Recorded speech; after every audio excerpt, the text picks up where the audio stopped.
Ron Paul, you are the Libertarian Party's candidate for President of the United States. With 7 days left to Election Day, what are you doing to get your message out? Well, giving as many talks as I can and doing as many interviews as I can, just as I've been doing for more than a year.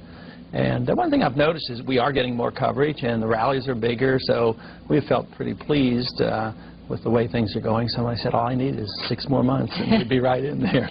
What do you consider the greatest accomplishment of this campaign for you? I think it's the fact that we've reached millions of people. More people than we've ever reached before. The organization is bigger than before. And I think we're going to get more votes than ever before. We're building a party, and we've had already tremendous achievement this time. We're the 3rd largest party, the most rapidly growing party. We feel very good about the way it went this year. Of course, we've had 2 great recruiters. Bush and Dukakis has done a great job for us this year, so we felt pretty pleased with how things worked out this year. Now, what do you mean by that? Well, people are, are turned off. I mean, the polls every day come out about, each time they did a debate, there were more people who were unhappy with the other 2 candidates. I mean, the New York Times not too long ago reported that 62% of the people weren't satisfied with their choices, and the statistics show that not too many people are going to go out and vote. It's just too bad that if we could get the proper exposure or had any kind of competition with money, when you realize the other 2 parties get $100 million of taxpayers' money, it's pretty rough overcoming those obstacles. But this certainly would be the year when the people hear our message. They're very pleased with it. I'm totally convinced that our message would be received in an equal fashion with the other 2 parties if we would have had the same amount of exposure and money. So when the voters walk into the voting booth next Tuesday, will they see your name on the ballot? They will in just about every state. We've missed it on 3 states. In those states they can write in the name, but we're on 47 state ballots as well as the District of Columbia. Good evening once again. Ron Paul is the Libertarian Party's candidate for President of the United States. He's joining us this evening to talk about his campaign. He was also a member of Congress for 4 terms, Republican from Houston, Texas, and a member of the Banking Committee while he was in the House. He served as the House sponsor of the U.S. Gold Commission, co-author of its Minority Report. He's the founder of the Council for Monetary Reform. He was chairman of the Committee to Abolish the Fed, editor and publisher of the Ron Paul Investment Letter, and is a practicing physician. Welcome. Thank you. Nice to be here. We invite your calls as always, so please do join us to talk about this campaign year. Mr. Paul, what is your message? Our message basically is that government is too big, and government's role should be different than the role it's performing today. It should be much closer to what was intended by the founders of the country, and it should conform with the Constitution. The role of government ought to be for the protection of liberty, not for the intrusion in our private lives, not for the intrusion in economic affairs, and not to intrude in the internal affairs of other nations. Both of the other parties, both the Republicans and Democrats, have accepted a different role for government, quite contrary to what was intended by the Constitution. They accept a notion that government should interfere in the marketplace, interfere in our private lives, and also both parties have been interfering in the internal affairs of the other nations throughout this century. And we think the role of government should be quite different, and that's what we're trying to do, is to revive the spirit of liberty in this country. You were talking about press coverage a little earlier. Why didn't you receive as much coverage from the press as Mr. Dukakis and Mr. Bush? I guess the people who didn't give us the coverage have to answer that question. I don't really know, but I think we've done quite well when we go into the individual cities. I think we are handled fairly. I think on the national media, obviously, we haven't been. But, there are some advantages. I mean, certainly opportunity to come on C-SPAN has been an advantage to a party like ours. And 50% of the people now in the United States do not just sit and watch the 3 majors. So the use of cable and C-SPAN and video cassette recorders and different things like this have been, the electronic age obviously is a benefit to parties like ours who have the disadvantage, not only the fact that the other 2 parties have the public funding, the monopoly control of the system, but also the fact that we have to spend so much energy getting on ballots. A lot of our money and time and energy for a whole year is spent just getting on ballots. And, of course, the League of Women Voters weren't too happy the way the debates were controlled, so the 2 parties had to get together and monopolize the debate. So it's a bad trend. It's harder to get a 3rd party going in this country than in most countries countries of the world.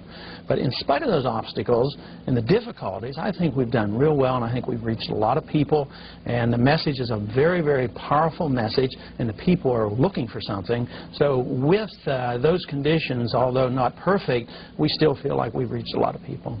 With Ron Paul, we go to the phones. Greenwich, Connecticut. Good evening. Good evening, Dr. Paul. First I have a question. I was wondering, I plan to vote for you, but I was wondering how the Libertarian Party is coordinating its efforts toward, Senate candidates, particularly in Connecticut. I guess I'm probably going to be voting for Howard Grayson because I don't like Lowell Weicker or Joe Lieberman. So I was just wondering, I've heard very little about Mr. Grayson. I was wondering how your party is coordinating the effort to bring out the vote for local candidates. Thank you. Well, our national campaign for the presidency cannot coordinate the Senate races, and usually the state parties are handling this. Overall, we have over 500 people running for office. A state like Alabama, it's interesting, we have more congressional candidates on the ballot in Alabama than the Republicans do. So we have a lot of candidates. I couldn't even give you the exact number of Senate candidates, but this would be more handled by the local states, and people who are getting ready to vote should do their own checking on finding out whether we do have Senate and congressional candidates. We have about 220 congressional candidates, so we don't have a candidate in every district, but it's a growing number, and of course we now have over 105 people in office in this country at the lower level. So it is a very solidly based, growing party, and I think a lot of people are going to see a lot of Libertarian names on their ballots this year. Fort Walton Beach, Florida. Good evening. Good evening. I'd like to ask Mr. Paul there about what he thinks the effect towards his party siphoning off votes towards like Michael Dukakis, since he's the major party, and hurting him against George Bush, who seems to have it locked up now. Well, George, there's a couple ways you can look at that. If I'd happened to take some of Bush's votes away from him and George Bush got in because of that, the only regret I might have is I might have saved the Republican Party from themselves, because we're going to have a very bad financial crisis in this country, and George Bush and the Republicans will be blamed. So in a way they might thank me for it, but that's not likely to happen. Looks like Bush may just get in office. But now if he's well ahead, at least the good conservatives of this country who know that George Bush is not a conservative, at least they can, with their clear conscience, vote for the Libertarian candidate and vote for less government, and they don't have to hold their nose and vote for the lesser of two evils, because the race is not that close. So I think that people should do what they feel good about, and I know a lot of people saying, I'm not voting for George Bush, but I just think maybe Dukakis is a little bit worse. We as Libertarians don't see the difference. If you look at the deficits under Ronald Reagan or the accommodations to the Soviets, it's every bit as much or worse than what the Democrats are doing. So there's really no difference, and this argument that there's one, the lesser of two evils, is not true. Both of them endorse the same concept of government. They spend money, they regulate the economy, they regulate our lives, they police the world. The only thing I think the people ought to do is look to voting for something positive, and to us, that's voting for liberty, and that means voting Libertarian. Linwood, Washington is next. Good evening. Yes, it's a pleasure to talk to you, Mr. Paul. Thank you. I would like to vote for you, but I'm wondering why a vote for you would not be a vote for Dukakis, since it would take a vote away from George Bush. And I think Bush may be the lesser of two evils there, and that's why I would be choosing him, although I don't think he's a true conservative. If enough conservatives voted for you, it may give it to Dukakis, so we'd have the worst choice available. I'd also like to know, since there are so many vested interests in our country that are dependent upon our big federal government, Social Security recipients, military-industrial complex, do you feel that the system has enough people on the take, so to speak, so that a person like yourself that would be for individual freedoms, which I respect, wouldn't really have a chance to be elected in this country? Thank you. Thank you. Well, basically answered the first part. I think the real wasted vote is voting for either Dukakis or Bush because they endorse the same concept of government, and voting and getting Bush in means that he just might get blamed for all the problems. But I don't see there's any benefit at all whatsoever not to to vote either for Bush or Dukakis. And his second part of his question was... He was asking about people. There are so many people on the case. Oh, yeah, and that's an important point. This whole thing, I think it's the critical point. I think most people vote, unfortunately, in this century, basically, they have been voting for materialistic means. They say, well, I'm going to get something from government. And most of the welfare, goes to the wealthy, not to the poor. The poor get thrown a few crumbs, but they're always looking for something. They're not voting for a principle, and the majority of the American people are getting something off government. So we would like to argue that on moral principle they shouldn't do it. We'd like to argue that constitutionally it's not authorized. We'd like to argue that welfare systems and warfare systems really never work, they backfire. But the reason why we are now being considered so seriously is the economic conditions are different. The American people are starting to wake up and realize that they can't make these promises anymore because of economic law. The country's broke, the dollar is weak, we've consumed our wealth, we've borrowed to the hilt. So when the other two candidates gets on the air and they say, hey, don't worry about Social Security, Medicare will give you this, more socialized medicine, more tanks, more military, well, the American people look at it and they just don't believe it because of economic law, because they know we're broke and the deficits are so high. They tell you the deficit's $155 billion a year, but if you look at it, the national debt, because they borrow from all the Social Security and other trust funds, the national debt went up last year $238 billion. So that's the reason they'll have to quit the handout business, and they'll have to look to us because we talk about the principles that allow us to produce. The other two parties only talk about how you hand out the loot. Chicago, Illinois. Good evening. Good evening, Ms. Collins. Good evening, Dr. Paul. I don't have a question so much as a comment. I've been a registered libertarian for 8 years and hope to be for the rest of my life. And I often get told by people when they ask me why I'm voting for a libertarian that I'm throwing my vote away and that it's not going to do me any good. And I'd like to say to people out there who get approached with this question that there's too often elections are looked at as a lottery where there's a winner and a loser, and the lesser of two evils is still evil. And I always feel extremely good when I leave a voting booth after voting libertarian because I feel I've actually done something to make a statement. And if no one ever votes for libertarians, they'll never get a chance to get on the ballot and to win in the future. So we are building a party, we're building a base, and we're making a statement that I hope people will notice as they see those numbers go up every quadrennial election or even in the local elections. And so I just want to say to people that think that you have to vote for one of the two parties, that is what perpetuates the two parties. And that's what keeps the media only giving the two parties the coverage, and that it takes people getting out and making a stand against that inherent doctrine of two parties to make a difference. And if you have any comments on that, I appreciate hearing it. But good luck in the campaign. Thank you. Yes, I think the only way you can avoid wasting your vote is voting libertarian. The valuable vote is voting, much more valuable if you're voting with a smaller group of people. Percentage-wise, it has that much more value. But if you want to send a message, that's the only thing you can do. If you're satisfied with the type of government we have and you're unconcerned about the monetary system or the tax system or the deficits or the foreign policy, you really don't have anything to do. You can stay at home, you can vote Republican, you can vote Democrat, absolutely no difference. But if you want your vote to really count, if you want to send a message to Washington and say you're sick and tired of it all, and that you'd like to vote for something for once, and you don't want to just hold your nose and vote for the lesser of evil, then you vote libertarian, vote for a principle, and that vote will count. You know, for us to get between 5 and 10% of the vote is going to be a wonderful message to this country. They'll know that we're here to stay. We've been around for 17 years, and we are going to be a major force in the 1990s, and this is the year to prove it. Jacksonville, Florida, you're on the air. Yes, Mr. Paul, I've read a lot of your books before in the past, on especially the job you've done with the Federal Reserve System. You're one of the very few people I ever found out to tell the truth about it. That book, A Primer on Money, which happened to get lost and many people didn't get to read it, I think was a fine job and very truthful. It's a shame the news media, CBS, ABC, and NBC won't give you or your party any kind of coverage.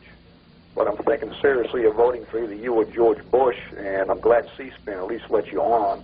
I wish you'd come out harder on the Federal Reserve, because it is going to take us to a big licking in the early 1990s. Thank you. Thank you. Well, you've given me the opportunity.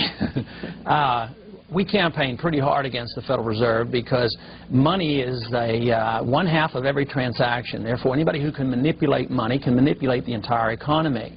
And you and I can't counterfeit, or if we counterfeited the money, we'd go to jail, rightfully, because we would be committing fraud. But it's amazing to me that we delivered to the politicians and to the bankers through Congress and the Federal Reserve System the right to commit fraud, to counterfeit the money, to create money and credit out of thin air.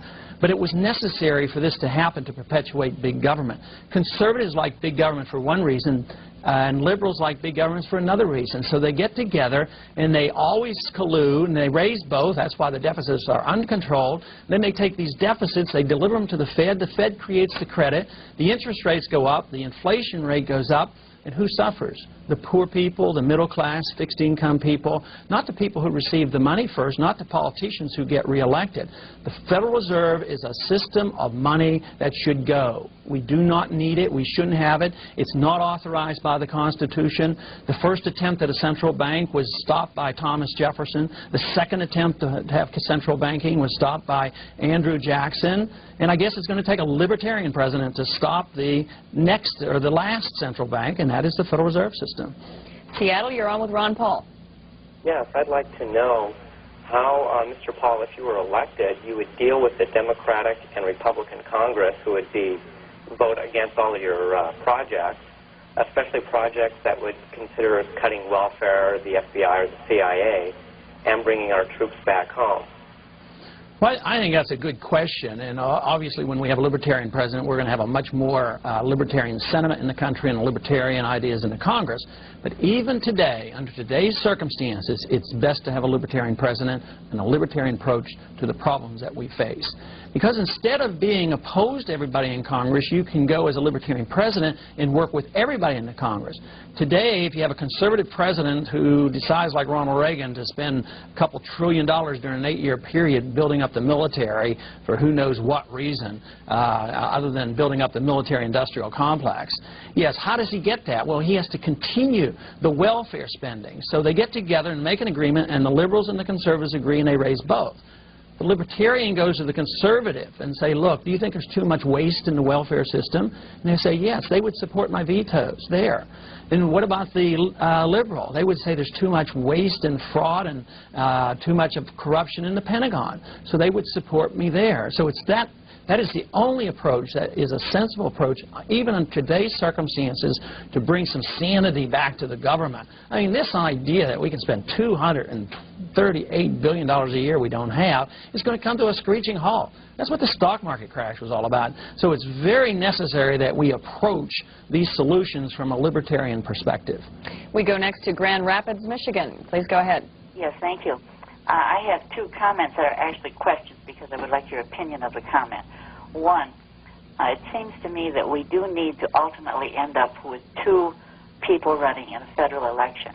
But that does not mean that we couldn't have state runoffs and or regional runoffs leading to two final players, so to speak. Now, the reason for that is that we do need a majority ultimately. And I wonder what you think of that. My second comment or question. Earlier today, I listened to Phil Donahue, who was meeting in a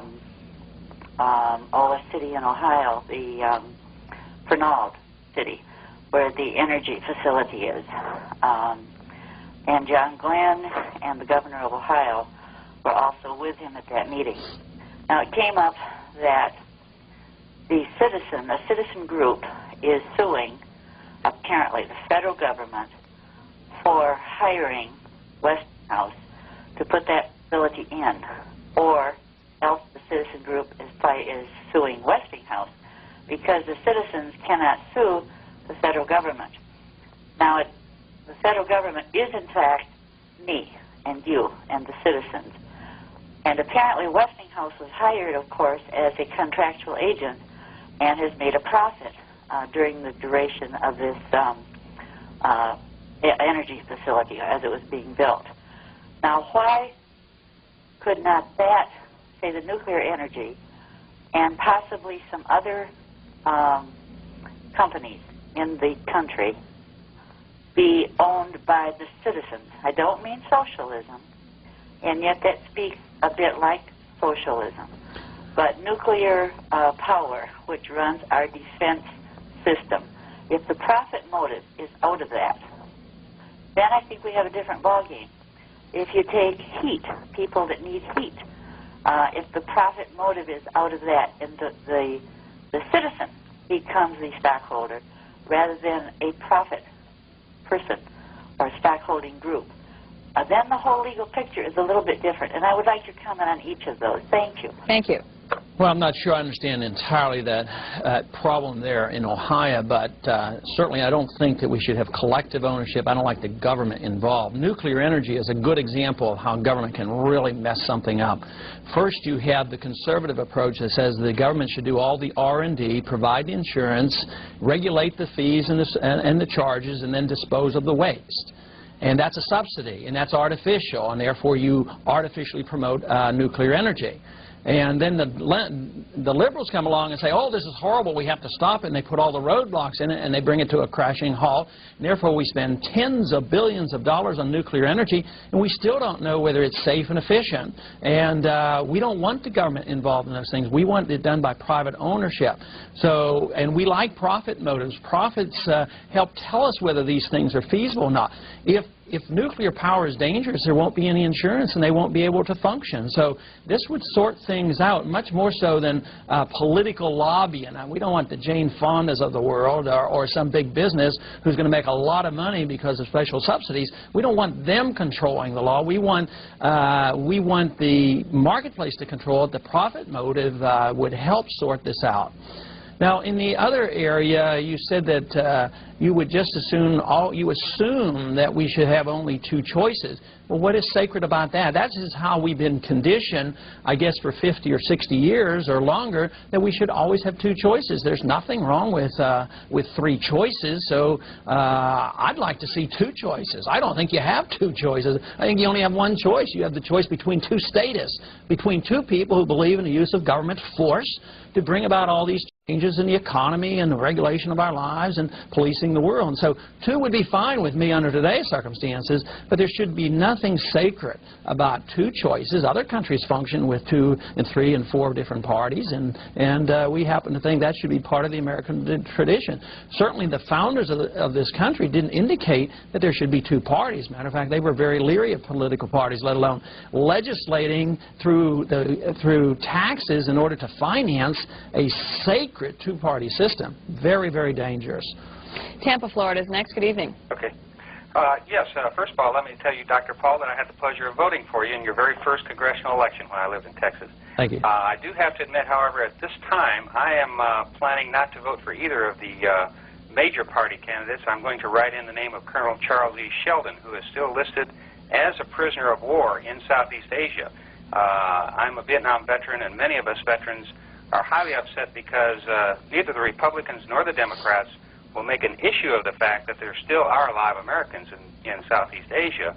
There have been reward offers, and there's been a lot of activity on this that's been covered up quite a bit because the CIA's the drug running, the Iran-Contra thing and all, and a lot of heads will roll. But there are still living Americans there, and neither the Republicans nor the Democrats will make this an issue. What is the position of the Libertarian Party on the men that are still remaining in prisoners in Southeast Asia? Well, I think we're the only ones who have seriously considered doing anything that might help, and that is changing our foreign policy.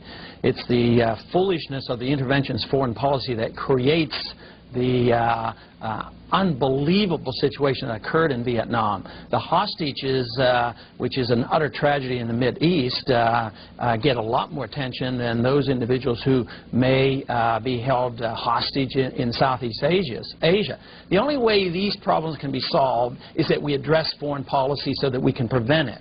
But if we change our policy and our attitude, actually, you know, today we're on better terms with South Vietnam now than we were 15 years ago. So there's there's been some progress there, but when we were imposing our will, when we used our CIA over there to help murder Diem and manipulate the war and escalate the war, that's the thing that we want to stop. We want to prevent the problems. But if we go to these countries, whether it's Southeast Asia or the Mideast, and say, look, we're not going to mess around with you anymore. We're not going to pick sides, and we're not going to keep funding your enemies. We're just going to quit.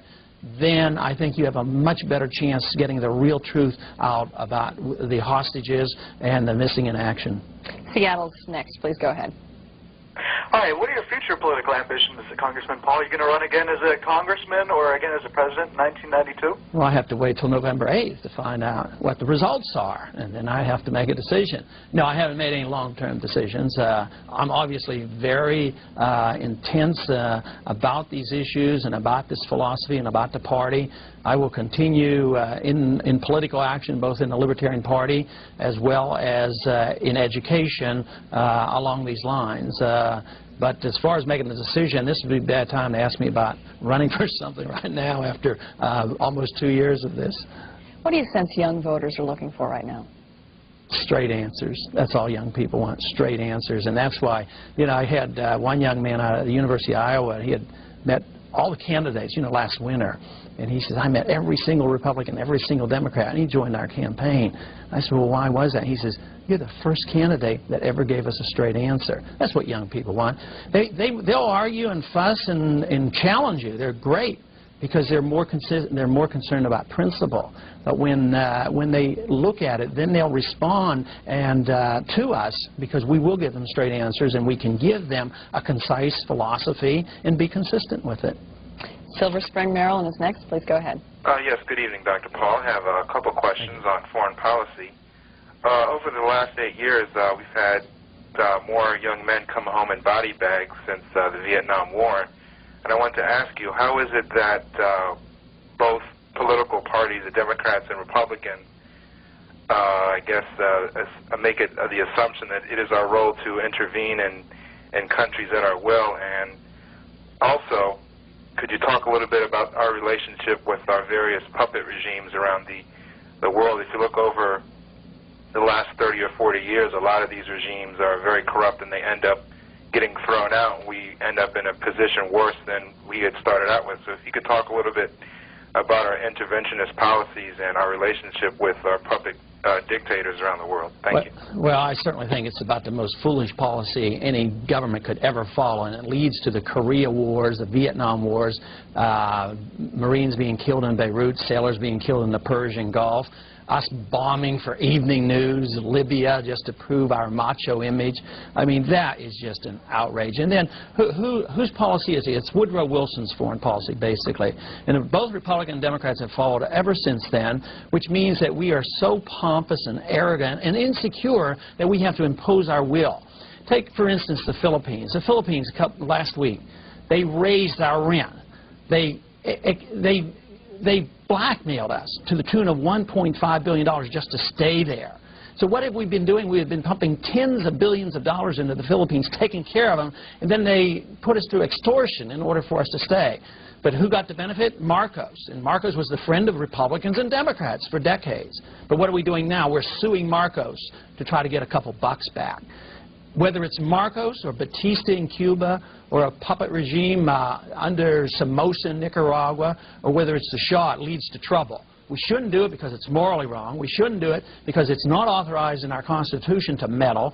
And we shouldn't do it because it always backfires on us. But we can't do it anymore because we're broke. So I think it's time the American people woke up and said, look, let Japan pay for their own national defense. We don't have any money. They have a strong economy. We take care of them. They lower their taxes, subsidize their exports, and we suffer. Europe. We've been defending Europe since World War II. We put $138 billion a year into Europe. We have 500,000 personnel over there, and their GNP is bigger than ours. And we don't have more security because of it. I feel less secure when they kill Marines in Beirut and we send our navies into the Persian Gulf, or we talk about what we do with the CIA, whether it's the Bay of Pigs or South Vietnam or Nicaragua. The CIA has no business doing this. The CIA should be out of the business of running secret wars. The Congress should know what's going on. This nonsense that the President has complete and absolute control of foreign policy is nonsense. It's just something that's been concocted by the other two parties.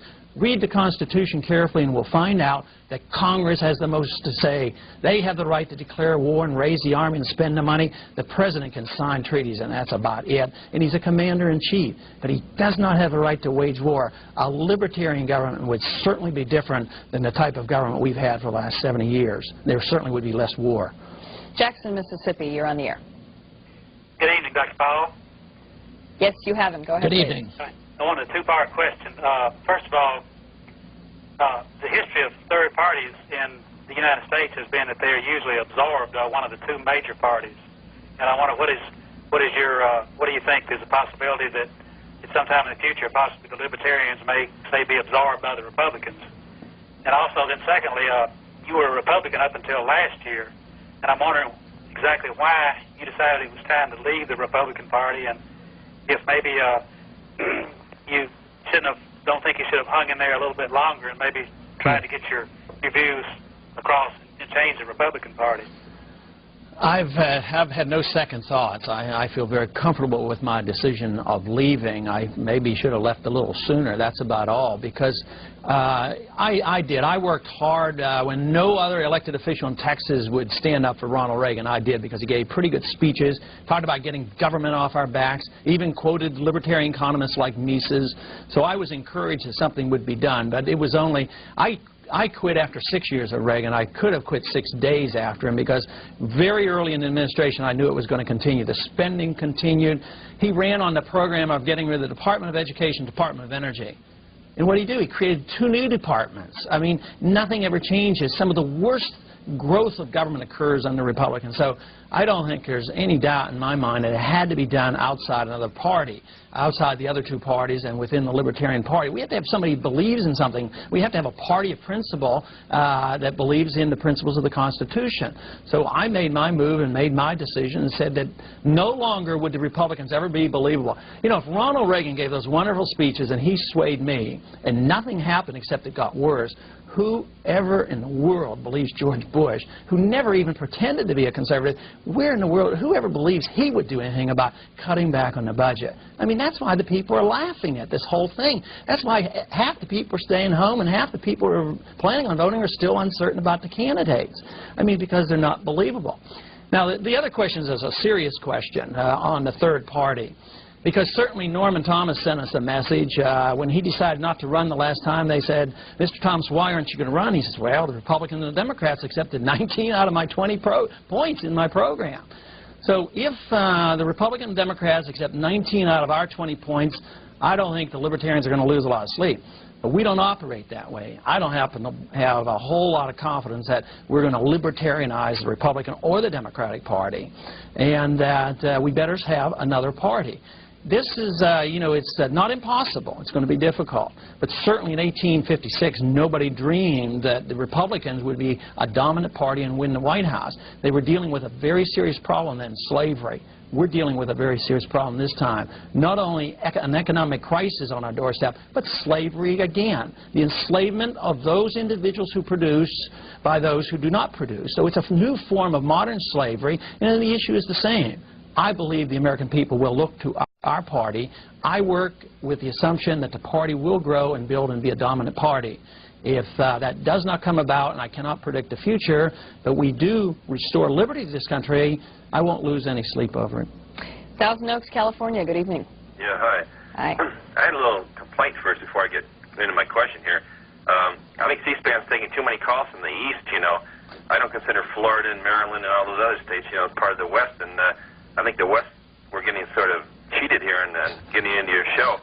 And another complaint I had, several times I've called into C-SPAN here, for some reason somebody's clicked me off the line and I lost my turn and I had to go through the whole thing again, couldn't even get through on the line there. And I don't know what the problem is with that, but it's about 3 times now that's happened to me. Yeah, I don't know what that problem is either, but we'll certainly look into that. As far as the East Coast, West Coast thing goes, we alternate. Yeah, but you haven't been. You've had about three calls from the East, I think Florida, Maryland, and some other state, and then you hit somebody from Seattle or something like that, you know. Well, if that's happening, I apologize. I haven't been taking that close attention, but we'll keep a watch on that. Go ahead with your question.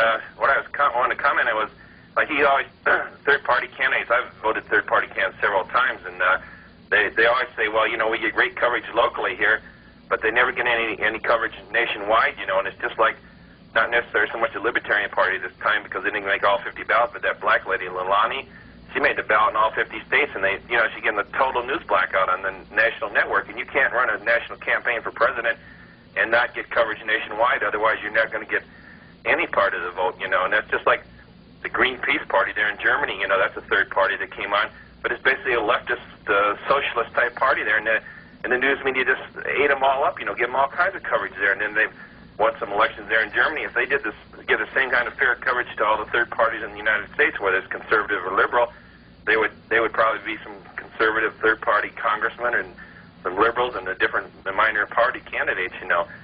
And the question I had for Ron Paul was, the only thing I don't like about the Libertarian Party is that I've been to several of your meetings and I've raised this point, is the fact that, you know, you seem to be for open immigration and stuff. And I live in California and I see what, and I mean, you know, I'm not just picking on the Mexicans out here. I mean, we got people from India and every place else in the third world coming across here. And down the border of San Diego, they've been catching more people from Eastern Europe coming across the border down there than they have Mexicans lately, you know. And I think that's going to destroy the country. And the second point I don't like about the Libertarian Party is I think you guys are sort of naive on your world policies.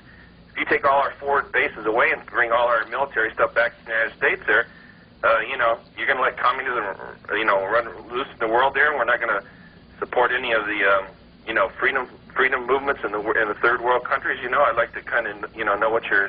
Okay. Thanks. Well, I think that there's a lot of deception going on about foreign policy. You know, we have to stop the evil empire. But at the same time, we're supposed to spend $300 billion a year policing the world and stopping the spread of communism. We have a president that signs a treaty that invites the Soviet Union to come over here and inspect our bases. But not only that, the most important thing about that treaty is it's opened up the door for us to bail out a failed system.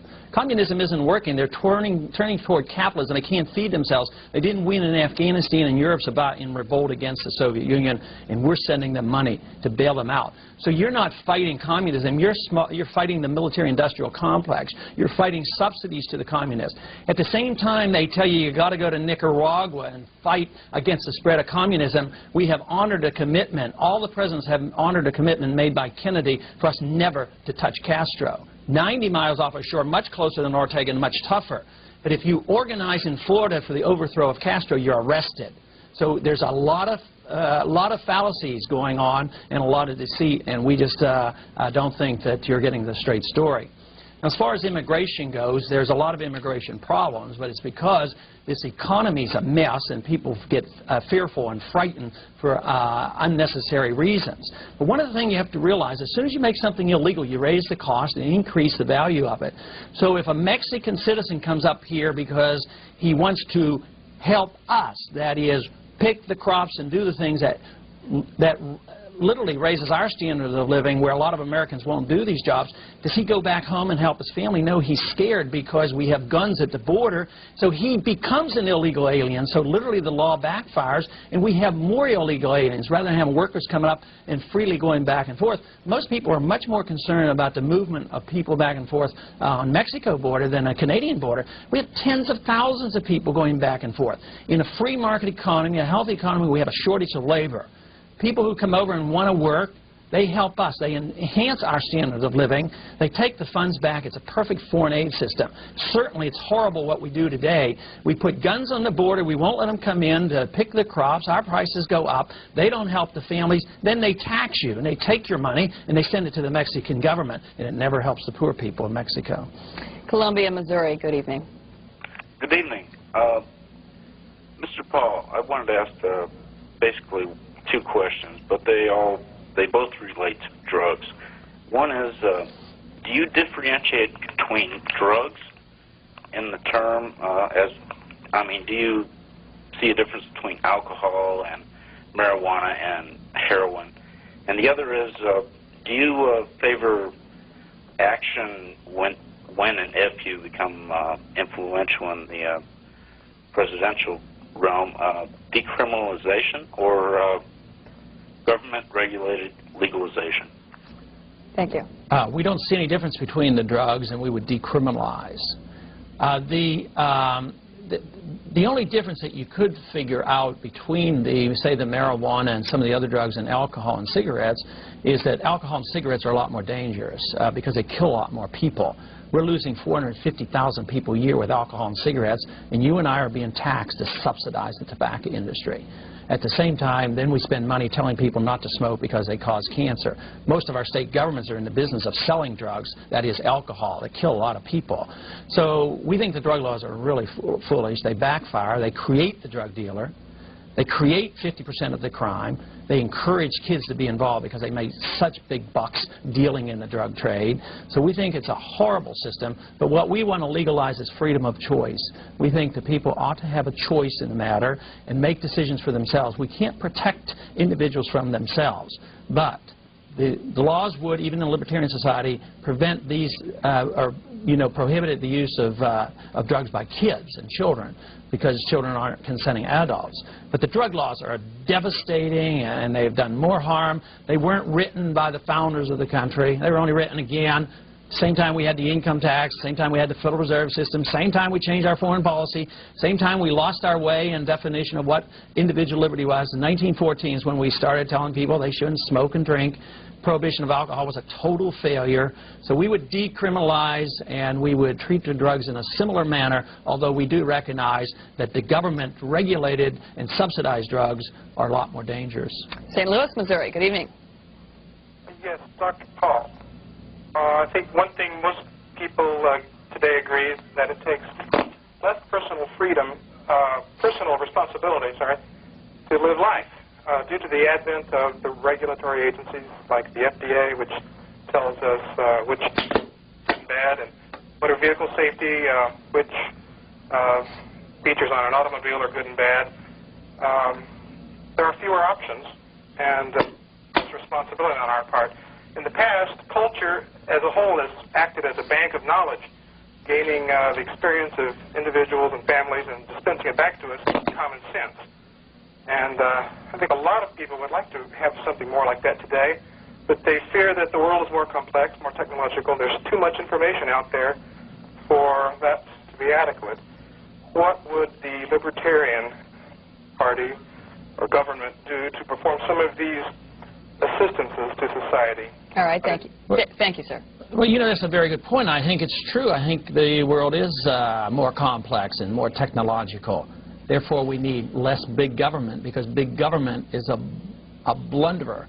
I mean, to talk about safety devices from the national level but through a bureaucracy doesn't make any sense. So this is the strongest argument I know for having much more local individual control of our lives and making our decisions rather than the federal government. But these agencies backfire. Whether you have an EPA, it turns out to be a welfare system for sewer developers, and it doesn't really protect the environment.